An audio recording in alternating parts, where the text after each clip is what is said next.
Welcome once again, ladies and gentlemen, boys and girls, to Mysteries from Beyond the Other Dominion. I'm your host, Dr. Franklin Ruehl. Now, the mystical number 23.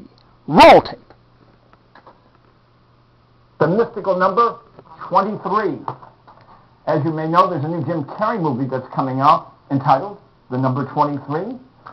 I actually covered this mysterious number back in 1998 in this article, Strange Mystery of Number 23. And it seems to come up even more than, say, 7 or 13.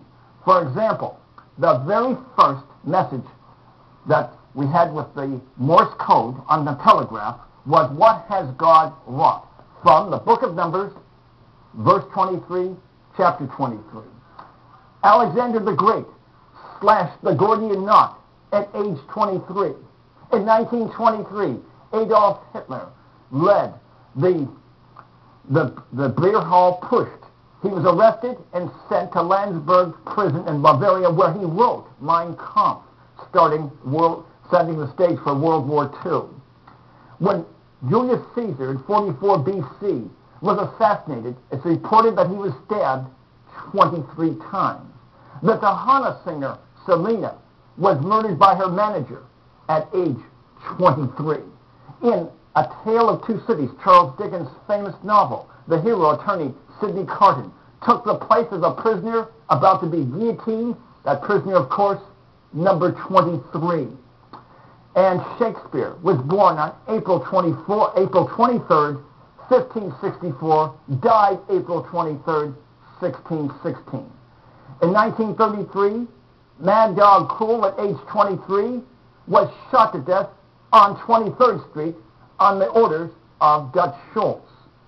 Dutch Schultz in 1935 himself was shot to death on October 23rd, and the man who killed him served, you guessed it, 23 years in prison. By the way, the windiest corner in New York City is 23rd Street and Broadway. And in the episode The Devil in the Dark on Star Trek, which involved a mineral-eating creature, that creature is found, you guessed it, on level 23. Now, why the recurrence of the number 23 in history and culture? Well, one theory is that it's because we humans have 23 chromosomes in each cell, which actually determine our genetic character.